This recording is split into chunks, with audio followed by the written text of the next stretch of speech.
Hello everyone. तो अपने series को कंटिन्यू करते हुए हम आज का Nifty, Sensex, bank Nifty and Fin Nifty का एनालिसिस कर लेते हैं। अगर आप देखोगे वैसे तो मार्केट के सेंटीमेंट यूजुअली नेगेटिव ही हैं। एफआईआईज कंटिन्यूसली सेल कर रहे हैं और हमारे मार्केट में प्रॉब्लम जो मुझे समझ में आ रहा है कि यहाँ पे एफआईआईज जो हैं उनको जो रिटर्न मिल रहा था पहले, ठीक है, तो वो रिटर्न के ऊपर अब जो टैक्सेस है वो इंक्रीज़ हो गए हैं। वो एक मेन रीज़न है। बहुत लोगों को लग रहा है कि चाइना एक रीज़न है, बट मुझे नहीं लगता कि वो एक रीज़न है। उसके पीछे कारण ये है कि चाइना के वैल्यूएशंस पहले से ही कम थे। तो अब ऐसा क्या उन्हें दिख गया कि वो इंडिया से पैसे निकाल करके चाइना में लगाएंगे? तो मुझे ऐसा रीज़न नहीं नज़र आता है। मुझे लगता है साउथ ईस्ट एशिया में ही हो सकता है, वो लोग कहीं और लगा रहे हो, बट चाइना एक बड़ा रीज़न नहीं हो सकता है। इंडिया से निकालने का मेजर रीज़न ये है कि एक तो टैक्स इंक्रीज़ हो गया, दूसरा जो यूएसडी आईएनआर का जो आप देख रहे हो कि यूएसडी आईएनआर जो है वो इंक्रीज़ हो रहा है, मतलब यूएसडी पर आईएनआर, विच मीन्स कि आईएनआर का वैल्यू डिक्रीज़ हो रहा है। तो जब आईएनआर का वैल्यू डिक्रीज़ हो जाएगा तो उनके लिए कुछ बेनिफिट नहीं मिलेगा। अगर वो किसी पर्टिकुलर वैल्यू पे ला रहे थे, लेट से वो 85 रुपीज़ पे डॉलर को लेकर के आते हैं और फिर 100 रुपीज़ पे ले जाते हैं, तो 15 रुपये का उनका ऑलरेडी लॉस है। एंड प्लस उसको जब वो टैक्स लग रहा है उसके बाद भी अगर उनको ज़्यादा प्रॉफिट नहीं हो रहा है तो कोई मतलब नहीं बन रहा कि वो इंडिया में लगाएं या चाइना में लगाएं, क्योंकि वैल्यूएशन दोनों जगह पे उनको रिटर्न सिमिलर टाइप ऑफ मिल रहा था। चाइना में भी उनको सिमिलर काइंड ऑफ रिटर्न मिल रहा था। तो वो, हाँ, अगर इस बेसिस पे वो चाइना में लगा रहे हैं तो कोई रीज़न है। अदरवाइज़ सिर्फ इस बेसिस पे लगाना कि चाइना का पीई कम है, जो कि काफ़ी लोग बोल रहे हैं, तो वो रीज़न नहीं हो सकता, क्योंकि चाइना का पीई काफ़ी दिनों से कम है। तो अभी कुछ नया नहीं हो रहा है चाइना में। हाँ, स्टिमुलस पैकेज भी आया, बट वो इतना स्ट्रांग नहीं था कि उनके मार्केट को ज़्यादा दिन वो होल्ड करके ऊपर रख सके। तो ये मुझे एक रीज़न समझ में आ रहा है यहाँ पे। टैक्सेस एक बहुत बड़ा रीज़न है, क्योंकि पहले भी ऐसा नहीं कि इंडिया में सिर्फ ये हो रहा है। अगर आप बाकी कंट्रीज़ में भी देखोगे जहाँ जहाँ पर टैक्स इंक्रीज़ हुआ है वहाँ पे एफआईआईज काफ़ी तेज़ी से सेलिंग करती है। और दूसरा एक रीज़न है कि जो स्टॉक मार्केट में एफएनओ में जो भी चेंजेस हो रहे हैं हमारे, वो भी एक बहुत बड़ा रीज़न है। अगर आप साउथ कोरिया का अगर आप केस देखोगे खोल करके पास्ट में, तो हिस्ट्री में ऐसा हुआ है कि साउथ कोरिया बहुत बड़ा ऑप्शंस का मार्केट हुआ करता था एक टाइम पे, और वहाँ पे उनके जो मार्केट रेगुलेटर हैं उन्होंने सेम यही रीज़न बता करके कि हम रिटेलर्स को बचाना चाहते हैं एंड ये वो, उसके वजह से उन्होंने लॉट साइजेस इंक्रीज़ किए और रिटेलर्स को बिल्कुल मतलब ढकेल के बाहर निकाल दिया मार्केट से, जिसकी वजह से उनके मार्केट की लिक्विडिटी ख़त्म हो गई। जब लिक्विडिटी ख़त्म हो गई तो एफआईज ने पैसा निकालना चालू किया। जब उन्होंने निकालना चालू किया तो कंटिन्यूसली 6 मंथ में उन्होंने लगभग अपना सारा इन्वेस्टमेंट ही निकाल लिया उस मार्केट से।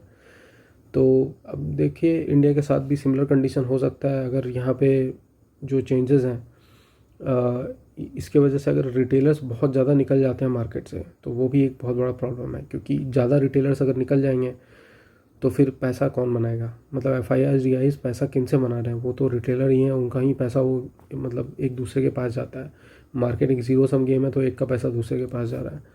तो अगर ऐसा होता है तो ये फिर एक अगेन एक बहुत बड़ा प्रॉब्लम है इंडिया के लिए। वो एफआईआईज फिर अपना सेलिंग कंटिन्यू करेंगे एंड ये काफ़ी लंबे समय के लिए इंडिया के लिए नेगेटिव हो सकता है। इंडिया में बुल रन आना दोबारा बहुत ही मुश्किल हो जाएगा। जैसा कि आप देख रहे हैं स्टॉक्स कंटिन्यूसली गिर रहे हैं। जो इंडेक्स वाले स्टॉक्स नहीं है उनमें तो बहुत तेज़ी से गिरावट आ चुकी है, इनफैक्ट आई भी थी, और वो अभी तक गिर रहे हैं। मतलब उनमें रिकवरी के चांसेस अभी अभी भी बहुत कम है। तो अनलेस एफआईआईज बाई करना दोबारा से चालू नहीं करते हैं, सिर्फ डीआईएज अकेले संभालना इंडिया में थोड़ा सा मुश्किल हो जाएगा। हो सकता है मार्केट ऐसी कंसोलिडेशन जोन में बना रहे बहुत दिनों तक, सिमिलर काइंड ऑफ लेवल्स पे चलता रहे और ये बढ़ ना पाए। तो वो प्रॉब्लमेटिक सिचुएशन नहीं आना चाहिए इंडिया में, और हमारे पॉलिसी मेकर्स को कुछ सोचना चाहिए इस बारे में, क्योंकि सिर्फ टैक्स बढ़ाने से इंडिया का कोई बेनिफिट नहीं हो रहा है। ठीक है, तो चलिए हम अपना डिस्कशन चालू करते हैं। तो सबसे पहले निफ्टी को देख लेते हैं। तो निफ्टी ने वही सेम क्लोजिंग प्राइस के पास जो है इसने डायरेक्टली ओपनिंग की। अब क्लोजिंग प्राइस के पास जब भी ओपनिंग होता है तो चांसेस होता है कि मार्केट जो है इसका सपोर्ट लेकर के दोबारा से क्लोजिंग प्राइस को ब्रेक करने के लिए आ जाए। ठीक है, अब लेकिन लास्ट डे को अगर आप देखोगे तो यहाँ से क्लोजिंग प्राइस को देख करके यहाँ पे थोड़ा सा रिट्रेसमेंट लिया एंड वापस चला गया। तो ये अलग अलग टाइप का प्राइस एक्शन है जो प्राइस यूजुअली बढ़ाता है। अब क्योंकि मार्केट में एक और सेंटिमेंट होता है कि लोग क्या करते हैं, रिटेलर्स क्या करते हैं कि प्रीवियस डे का जो चार्ट है उसको देखते हैं और सोचते हैं कि मार्केट हो सकता है आज भी ऐसा ही मोमेंटम करे। तो मार्केट इस चीज़ का एडवांटेज उठाता है और उनके एसएल को हिट कर देता है। तो आज बिल्कुल वैसा ही हुआ। मार्केट जब नीचे गया तो सब लोगों को लगा कि हो सकता है ऐसे ही प्राइस एक्शन को रिपीट करेगा, एंड उसके बाद मार्केट ने ये डायरेक्टली मोमेंटम कर दिया ऊपर के साइड में। एंड इससे क्या हुआ कि जो भी यहाँ पर जो सेलर्स थे, ठीक है, एक तो यहाँ तो बायर्स थे, ये तो बहुत ही दूर थे, मैंने बोला भी था कि ये बायर्स को डायरेक्टली टारगेट नहीं कर पाएगा, थोड़ा बहुत ऐसे करके ऐसे चला जाएगा, और बायर्स को तभी टारगेट कर पाएगा जब बहुत बड़े बड़े कैंडल बना के ये डायरेक्टली फॉल करने लगे, जिसका कम चांस था होने का, क्योंकि मार्केट ने एक दिन ऐसा कर दिया। हाँ, ये हो सकता है कि कल ये चीज़ करके वो चला जाए, बट आज करने का पॉसिबिलिटी कम था, क्योंकि मार्केट जो है एक बार जब मोमेंटम कर देता है तो अगले दिन वो थोड़ा सा रेस्ट कर लेता है। जब यहाँ पे कर लिया तो कुछ टाइम के लिए ऐसे करके रेस्ट कर लेता है, थोड़ा सा फॉल दिया और ऐसे करके वो कंसोलिडेशन जोन में चला जाता है, और उसके बाद फिर तेज़ी से वो हिट कर देता है एसएल्स को। तो सिमिलरली अगर आप यहाँ पे देखोगे तो ये एक कंसोलिडेशन जोन बना दिया है मार्केट ने। यहाँ पे मार्केट ने छोटे मोटे लेवल्स को निकाला, यहाँ पर जैसे ही निकाला होगा यहाँ पे बायर्स आना चालू कर दिए होंगे, एंड मार्केट को फिर उन बायर्स का एसएल जो है नीचे के साइड में मिल गया होगा। क्योंकि अगर इन लेवल्स के ऊपर अगर कोई बायर घुसता है तो वो अपना स्टॉप लॉस कहाँ रखेगा, मोस्ट लाइकली वो अपना स्टॉप लॉस इन लेवल्स के ऊपर रखेगा। वो सोचेगा कि मार्केट इन सब सपोर्ट को लेकर के वापस से ऊपर गया है तो मार्केट अब इसको कंटिन्यू करेगा, ठीक है। तो इसी वजह से मार्केट वहाँ से रिवर्स हो गया, मार्केट को एसएल्स मिल गए होंगे, एंड ऊपर के सेलर्स को डायरेक्टली टारगेट करना मार्केट के लिए पॉसिबल नहीं था, तो उनको नीचे बायर्स के एसएल बनाने थे। बायर्स के एसएल बनाता तभी वो ऊपर जा सकता था। और ओवरऑल मार्केट क्योंकि सेंटीमेंट निगेटिव है, एफआईआईज कंटिन्यूसली सेल कर रहे हैं, तो मार्केट का ऊपर उठने का पॉसिबिलिटी थोड़ा सा कम हो जाता है। मार्केट ने ये 2-3 दिन जो ये मूवमेंट दिखाया है ये मोस्टली इसी वजह से क्योंकि डीआईज ने बाई किया है, एंड डीआईज होल्ड करने की कोशिश कर रहे हैं, बट ये जो है ये मोमेंटम सिर्फ और सिर्फ ट्रैप करने के लिए रिटेलर्स को, ठीक है। एक बार उनका सेंटीमेंट चेंज हो जाए कि चलो मार्केट अब यहाँ से रिकवरी मोड में आ गया, और उसके बाद दोबारा से उनके स्टॉप लॉस को मार्केट ईजिली हिट कर सकता है। तो ये जो लेवल्स दिख रहे हैं ये आपके सपोर्ट एंड रेजिस्टेंस लेवल्स हो सकते हैं। तो कल मार्केट कैसे काम कर सकता है, तो अब देखिए, अब ये जो जोन बना दिया मार्केट ने, अब इसके दोनों साइड ही लिक्विडिटी होगी, ठीक है, दोनों साइड ही लिक्विडिटी होगी। तो अब सिर्फ और सिर्फ ये बचता है इसमें कि अगर यहाँ पे लेट से कोई सेलर्स घुसते हैं, ठीक है, यहाँ पर तो सेलर्स होंगे ही, यहाँ पर भी सेलर्स होंगे, ये अच्छे खासे प्रॉफिट में होंगे, तो ये जो अपना पोजीशन पहले ही कट कर चुके होंगे, अगर ये ट्रेल भी कर रहे हो, यहाँ पर भी सेलर्स होंगे, ठीक है, ये भी अपना इस रेजिस्टेंस को देखते हुए हो सकता है पोजीशन कट कर दिया, ठीक है, इनकी पॉसिबिलिटी होगी।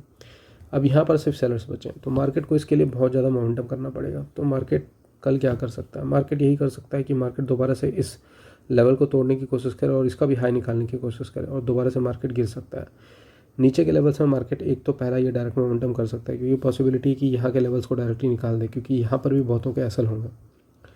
दूसरा चीज़ मार्केट ये कर सकता है कि यहाँ से जाए, ये थोड़ा सा ऊपर निकाले, अगर क्लोजिंग प्राइस के ब्रेकआउट के ऊपर काफ़ी लोग इंटर कर जाते हैं और यहाँ पे मार्केट को काफ़ी सारा एसएल मिल जाता है, फिर मार्केट एक गिरने का मोमेंटम कर सकता है। तो कल मार्केट में पॉसिबिलिटी है कि जब गैप डाउन हो तो मार्केट दोबारा से ऊपर चला जाए, एंड जब गैप अप हो तो दोबारा से नीचे गिर जाए। तो ये दोनों पॉसिबिलिटी कल होने का बहुत चांस है। फ्लैट में अगर मार्केट ओपन होता है तो मार्केट किसी भी साइड मोमेंटम दे सकता है, ऐसे तेज़ी से दोनों साइड मोमेंटम दे सकता है। तो कल देखना पड़ेगा किस हिसाब से ओपनिंग होती है, उस हिसाब से आप डिसीज़न ले सकते हैं। तो चलिए चलते हैं अब सेंसेक्स की तरफ। तो सेंसेक्स में भी सेम ही है, निफ्टी की तरह ये भी चल रहा है बिल्कुल भी। एंड यहाँ पर भी अगर आप देखें तो ऊपर के साइड में सेलर्स होंगे, यहाँ पर सेलर्स होंगे, ये मोस्ट लाइकली उन्होंने पोजीशन काट चुके होंगे क्योंकि उनको दिख गया होगा कि यहाँ पर एक ब्रेकआउट हो रहा है। एंड तो अब यहाँ पर इसमें भी सेलर्स काफ़ी ज़्यादा दूर हैं, तो मार्केट को डायरेक्टली इतना बड़ा मोमेंटम करने के लिए इंट्राडे में काफ़ी सारे एसएल्स चाहिए। तो मार्केट गिर करके एसएल वो बना सकता है, या फिर मार्केट को अगर डायरेक्टली इन बायर्स को टारगेट करना है, क्योंकि अभी मार्केट सेंटीमेंट निगेटिव है, तो ज़्यादा चांसेस हैं कि मार्केट ऐसा कुछ करे। तो गैप अप या फिर जब फ्लैट ओपन होता है तो मार्केट दोनों के केस में, निफ्टी एंड सेंसेक्स के केस में ऊपर जाने की कोशिश कर सकता है, ताकि सबको ऐसा लगे कि दोबारा से सेंटीमेंट चेंज हो गया है। एंड जब एक बार रिटेलर्स के दिमाग में ये चला जाएगा कि सेंटीमेंट चेंज हो गया है, तब वो फॉल कर सकता है। तो चलते हैं अब बैंक निफ्टी की तरफ। तो बैंक निफ्टी में अगर आप देखोगे तो बैंक निफ्टी में भी सिमिलर काइंड ऑफ कंडीशन था। यहाँ पर डिफरेंस ये था कि यहाँ पर क्लोजिंग प्राइस था, इस पॉइंट पे क्लोजिंग प्राइस था।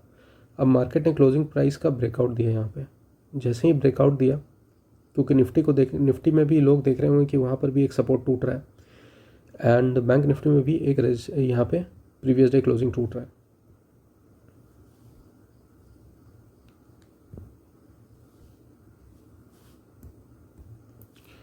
प्रीवियसली क्लोजिंग टूट रहा है। तो अगर इस सेंटीमेंट को देखते हुए बहुत लोगों ने क्या किया होगा, यहाँ पर बाइंग करने की कोशिश की होगी, जिसकी वजह से मार्केट को स्टॉप लॉस मिल गया और मार्केट डायरेक्टली नीचे चला गया।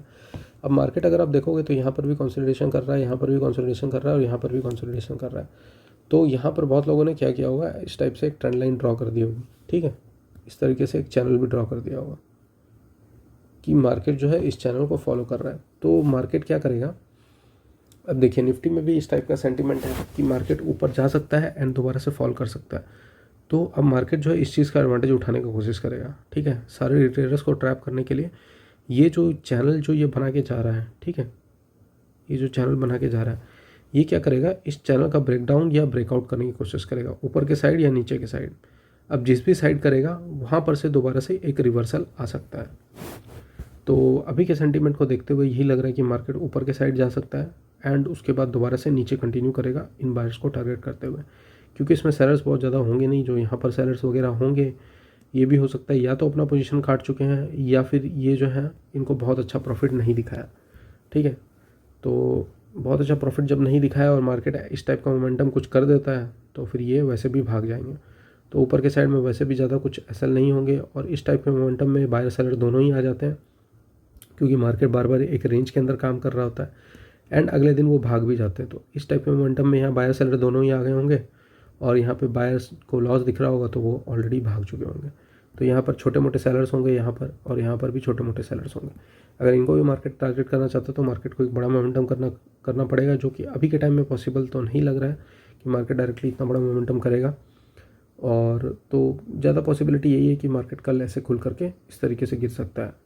हाँ, अगर मार्केट डायरेक्टली बड़ा सा रेड कैंडल बनाता है बिल्कुल इस टाइप से, तब मार्केट हो सकता है इन सारे बायर्स को डायरेक्टली ऐसे टारगेट कर दे। इन सारे लेवल्स को भी इस तरीके से आप इसके नीचे भी एक लेवल मार्क कर सकते हैं, यहाँ के सारे लेवल्स को निकाल दें। यहाँ पर एक लेवल मार्केट ने बना रखा है, तो ये वाले लेवल को डायरेक्टली मार्केट निकाल दे एंड उसके बाद धीरे धीरे ये हो सकता है ऐसे थोड़ा सा साइडवेज हो जाए, या फिर मार्केट जो है साइडवेज होने के बाद अगले दिन थोड़ा सा ऊपर के साइड में मोमेंटम कर दें। तो ये पॉसिबिलिटी है बैंक निफ्टी में। और चलिए हम देख लेते हैं लास्ट में फिन निफ्टी।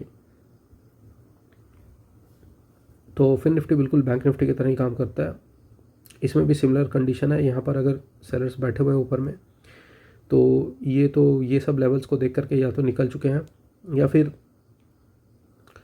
फिर ये जो है बहुत ज़्यादा प्रॉफिट में नहीं है, क्योंकि मार्केट इतना ज़्यादा नीचे नहीं गिरा है, ठीक है।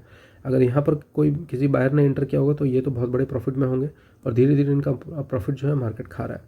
तो अगर ये अपना पोजीशन अगर क्लोज नहीं किए होंगे और लंबे टाइम के लिए बैठे होंगे तो पॉसिबिलिटी कि मार्केट जो है बड़ा कैंडल बना के इनको टारगेट करे। अगर ये पॉसिबिलिटी नहीं है तो मार्केट का चांस है कि मार्केट फिर से इन सब लेवल्स को, यहाँ पर भी देखिए एक छोटे मोटे लेवल्स बने हुए हैं, वैसे ये बड़े मेजर लेवल्स नहीं है, लेकिन इस लेवल को मार्केट हो सकता है ब्रेक करने के लिए जाए एंड उसके बाद दोबारा से मार्केट नीचे गिर जाए। अब यहाँ पर थोड़ी सी पॉसिबिलिटी ये है कि ये जो है गैप अप खुलना चाहिए इन लेवल्स को टारगेट करने के लिए। फ्लैट में डायरेक्टली इस लेवल को टारगेट करना शायद पॉसिबल नहीं होगा एंड तो इसी वजह से वो फ्लैट में क्या करेगा, इन सब लेवल्स के हाई को निकालने की कोशिश कर सकता है एंड उसके बाद दोबारा से नीचे जा सकता है। तो देखिए मुझे तो ऐसा सेंटीमेंट लग रहा है कि क्योंकि यहाँ पे बार बार कंसोलिडेशन करते हुए मार्केट जा रहा है, तो चांसेस हैं कि कल भी जो है मंडे को जो है मार्केट जो है फिर से वापस से इस जोन में कंसोलिडेशन करे। इस जोन में कर सकता है कंसोलिडेशन मार्केट ने। एक्चुअली ये जो जोन है, इन दो जोन में ऑलरेडी कंसोलिडेशन किया हुआ है। यहाँ पर भी छोटा मोटा कंसोलिडेशन है लेकिन बहुत बड़ा नहीं है। ये दो जोन में ना, इसमें ये तो काफ़ी बड़ा कंसोलिडेशन है, यहाँ पर भी काफ़ी सारा कंसोलिडेशन है, यहाँ पर भी काफ़ी सारा कंसोलिडेशन है। तो मार्केट का पॉसिबिलिटी अब क्या है, मार्केट अगर इस जोन में कंसोलिडेशन करता है, क्योंकि बहुत ज़्यादा नहीं हुआ है कंसोलिडेशन, तो फिर पॉसिबिलिटी कि मार्केट थोड़ा सा तेज़ी से इस जोन को निकाल सकता है, क्योंकि यहाँ पर शायद बहुत सारे एसएल पॉसिबल हैं। तो हम सिर्फ गेस कर सकते हैं, क्योंकि हमारे पास तो डेटा होता नहीं है। ये बड़े प्लेयर्स जानते हैं कि कहाँ पर डेटा होगा, तो हम सिर्फ मार्केट स्ट्रक्चर को समझने की कोशिश करते हैं बड़े प्लेयर्स के साथ चलने के लिए। तो यहाँ पर जो है बहुत चांसेस हैं कि मार्केट पास काफ़ी ज़्यादा लिक्विडिटी और मार्केट इसको तेज़ी से निकाले। मार्केट यहाँ पर भी कंसोलिडेशन करने की कोशिश करेगा या फिर सपोर्ट लेने की कोशिश करेगा, ताकि सबको ये लगे कि मार्केट जो है वापस से रिवर्स कर रहा है एंड मार्केट इसको दोबारा से तोड़ सकता है। तो ये पॉसिबिलिटी है Fin Nifty and bank Nifty में भी सिमिलर हो सकता है। तो ये था आज का एनालिसिस मंडे के लिए। अगर आपको वीडियोस पसंद आ रही है तो प्लीज़ लाइक करें। Thank you.